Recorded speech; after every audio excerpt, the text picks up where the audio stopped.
नमस्कार, आप देख रहे हैं ब्रेकिंग बिहार। अभी हमारे साथ हैं राजद के SC/ST प्रकोष्ठ के प्रदेश अध्यक्ष अनिल कुमार साधु जी। अनिल कुमार साधु जी, लगातार आपने रिश्तों को अहमियत दी है आज के समय में, जब रिश्ते पद की लालसा में, लालच में छोटे पड़ते जा रहे हैं। देखिए, अनिल कुमार साधु पद का भूखा नहीं है और चिराग पासवान जी हमारे अनुज हैं। मैं बड़े होने का फर्ज मैं अदा कर रहा हूँ। हमें चिराग की भी चिंता है और हमें तेजस्वी जी के लिए भी चिंता है कि मैं दिल से दोनों को बहुत प्यार करता हूँ और दोनों हमारे अनुज हैं और हम चाहते हैं कि दोनों बिहार की जो जनमानस है की आवाज़ को पकड़े। लेकिन अनिल कुमार साधु जी, हमने शुरू में कहा, जब चिराग पासवान पिछले साल काफ़ी ज़्यादा उनका दुखद समय था, मुझे लगता है कि ज़िंदगी की सबसे बड़ी त्रासदी से गुजर रहे थे, वैसे समय में आपने कोई पार्टी का किसी चीज़ का ख्याल नहीं करके, हमें याद है आपने हमारे ही चैनल पर कहा था कि मैं चिराग पासवान के हर कदम में परछाई की तरह उनके साथ खड़ा। हाँ, निश्चित तौर पर देखिए, जिस समय चिराग जी के पिताजी का देहांत हुआ, पार्टी टूट गई, उनके परिजन बिखर गए। लेकिन उस समय मैं राष्ट्रीय जनता दल में था, आज भी राष्ट्रीय जनता दल का एक वफादार सिपाही हूँ। लेकिन मैं राष्ट्रीय जनता दल के तमाम शीर्ष नेतृत्व को मैं सैल्यूट करता हूँ कि राष्ट्रीय जनता दल में होते हुए भी हमने किसी चीज़ की चिंता नहीं करते हुए चिराग पासवान जी के समर्थन में उतरा, और उतरा ही नहीं, खुलेआम उतरे। और राष्ट्रीय जनता दल के तमाम शीर्ष नेता, तमाम हमारे राष्ट्रीय जनता दल के वर्कर, आप देखोगे बुरा दिन में चिराग जी के समर्थन में हम लोग आए थे। ठीक है, चिराग जी का राजनीतिक दल अलग है, लेकिन परिवार हमारे लिए महत्वपूर्ण है। इस चीज़ को आपने दर्शाया। हाँ, क्योंकि उम्र में बड़े हैं और चिराग के भी आगे पीछे अभी कोई नहीं है, तो हमारा फ़र्ज बनता है, बड़े होने का फ़र्ज बनता है कि मैं समय समय पर उन्हें मार्गदर्शन देता रहूं। साधु जी, इन दिनों अग्निपथ योजना को लेकर के देश में बवाल चल रहा है। आपने देखा होगा किस प्रकार से पूरे देश में, पूरा देश जो है अग्निपथ की आग में जल रहा था। उसमें सबसे ज़्यादा अगर कोई जला है प्रांत तो बिहार जला, जिसमें कि कितनी ट्रेनों को आग लगाई गई। क्या स्थिति थी, आपने सारा चीज़ देखा है। आप क्या कहते हैं अग्निपथ योजना को? देखिए, ये अग्निपथ जो है ये नौजवानों के हित में नहीं है। मानवर काशीराम जी ने कहा था कि इस देश में जो दो पार्टी है वो एक के सिक्का के दो पहलू है, और निश्चित तौर पर आज सही साबित हो रहा है। जो केंद्र की सरकार है, बीजेपी की जो सरकार है, ये दूसरा टर्म इनका चल रहा है। दूसरा टर्म में आप देखेंगे कि कहीं ना कहीं इस देश का माननीय प्रधानमंत्री जी जो अपने आप को चौकीदार कहा करते थे, बिहार के लोगों को, खासकर बिहार के लोगों को ठगने का काम किया। आप पहला चुनाव इनका देखेंगे, उस समय ये 15 लाख नौकरी का वादा किया, 2 करोड़। आज कहाँ गया? आज पेट्रोल महंगे हैं, डीजल महंगे हैं, इसलिए सरकार निकम्मी सरकार है और निर्भक्षी सरकार है। डॉलर रोज नई ऊंचाइयों को ऊंचाई छू रहा है ना। और देश का प्रधानमंत्री जी को समझना होगा कि आज हमारा रुपया का जो भाव है वो कहाँ जा रहा है। अब सही अटल बिहारी वाजपेयी कहे थे कि जो सरकार राम मंदिर मस्जिद के नाम पर भड़काए, जो सरकार जाति धर्म के नाम पर लोगों को दिग्भ्रमित करे, तो वो समझना कि वो सरकार निकम्मी है। और अग्निपथ का मैं सही में विरोध करता हूँ। जिस तरह आज आप देखे होंगे बिहार विधानसभा में जो हंगामा हुआ, उसमें जो केंद्र सरकार की जो सहयोगी दल है जेडीयू, आज वो भी हमारे नेता तेजस्वी यादव जी के साथ हैं। विपक्ष तो साथ था ही, जदयू भी साथ। हाँ, जेडीयू भी। मैं तो वही कहा ना कि सत्ता में रहते हुए बिहार केंद्र सरकार की सहयोगी दल होते हुए भी आज केंद्र सरकार के विरोध में जो यहाँ की वर्तमान जो सरकार है, नीतीश जी की सरकार है, वो विपक्ष की साथ दे रही है, तेजस्वी जी के साथ दे रही है। इसका मतलब खेला होने वाला है। खेला होने वाला है। कल नीतीश कुमार आरजेडी मानने वाले हैं क्या?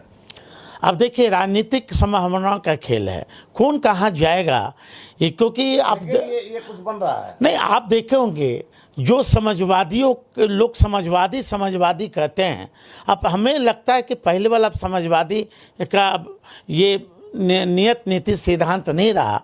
यहाँ खेला होगा, क्योंकि यहाँ युवा जो नेता हैं तेजस्वी यादव और युवा चिराग भी हैं, है ना।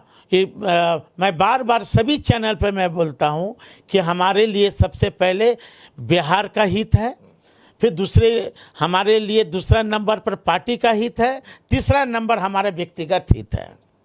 साधु जी, आपने देखा होगा कि लगातार तेजस्वी यादव इसका विरोध कर रहे हैं, लेकिन कहीं ना कहीं अग्निपथ के विरोध में चिराग पासवान ने बाजी मार लिया। ऐसा हम इसलिए कर रहे हैं कि जैसे ही इस योजना की जानकारी हुई, चिराग पासवान ने रक्षा मंत्री को पत्र लिखकर विरोध जताया, अगले दिन पीसी करके विरोध जताया और तुरंत मौन मार्च किया और उन्हें हड़ताली मोड़ पर गिरफ्तार किया गया। कहीं ना कहीं आप राजद के वफादार सिपाही हैं, आपके नेता तेजस्वी यादव इसके विरोध में चिराग पासवान से पीछे रह गए। देखिए, ऐसा नहीं है, दोनों युवा हैं और दोनों 4G है, मैं चौथा जनरेशन है।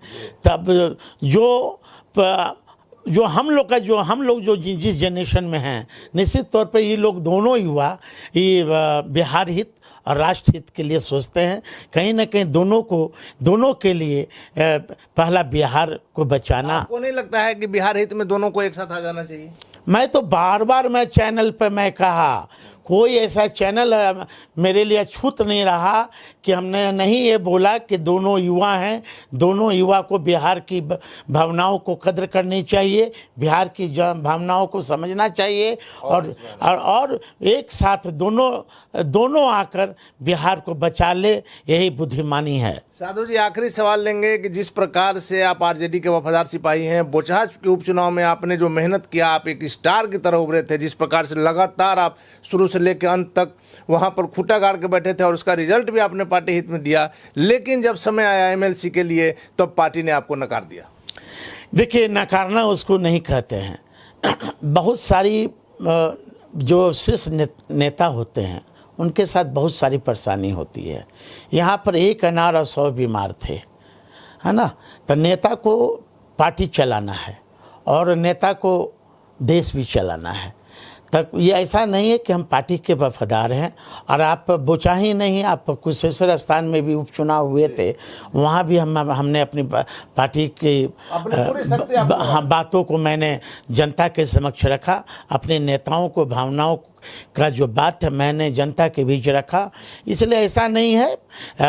मैंने अभी कहा ना कि हमारे लिए या किसी व्यक्ति के लिए पहला पार्टी का हित होता, लेकिन पहले साधु जी कहीं ना कहीं एक टीस जरूर होता है। हाँ, निश्चित तौर पर स्वाभाविक है।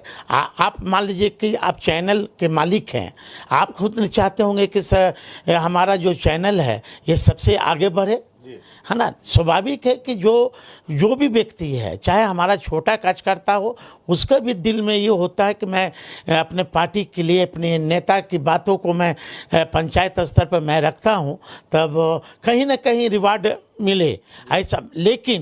लेकिन वो सब देखते हुए मैं नेताओं की समस्या को मैं समझता हूँ कि पहले हमारे लिए बिहार है, राष्ट्र है, दूसरा फिर पार्टी का हित है, तीसरा मेरी व्यक्तिगत हित मैं सोचता हूँ।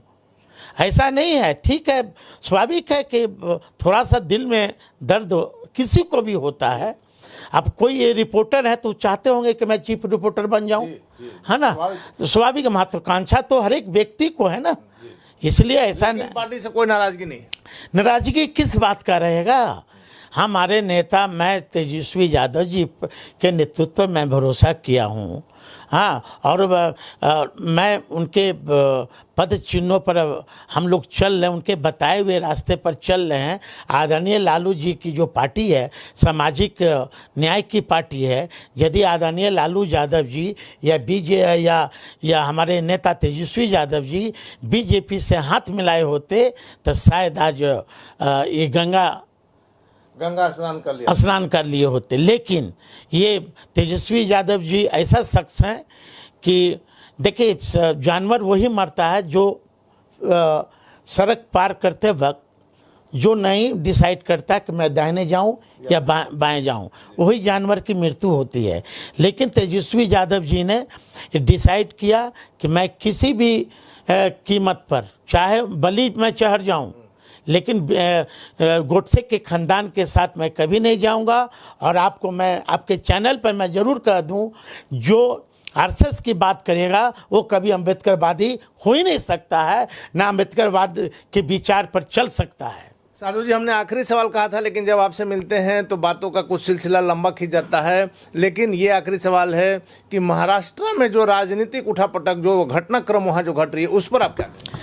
ये निंदनीय है और बीजेपी का रहा है। मैं बार बार भी कभी कभी मैं बोला हूँ कि नेशनल बीजेपी का फंडा है कि जितने क्षेत्रीय पार्टी है पूरे देश में, सबको विलुप्त कर दो, सबको ख़त्म कर दो। अब हमें ये ऐसा चिंता नहीं सता रहा है कि कहीं ना कहीं बिहार में वो कहीं बीजेपी खेला नहीं कर दे, और झारखंड भी उनके रडार पर है। तो आपने सुना, अनिल कुमार साधु का साफ तौर पर का नाम है कि महाराष्ट्र की घटना हो, बीजेपी चाहती है कि क्षेत्रीय दलों को समाप्त किया जाए, और साथ ही साथ अग्निपथ को लेकर के जो बिहार में स्थिति बन रही है वो निश्चित ही एक खेला देखने को मिल सकता है। आगे क्या होगा देखना काफी दिलचस्प होगा। फिलहाल आप बने रहें ब्रेकिंग बिहार के साथ।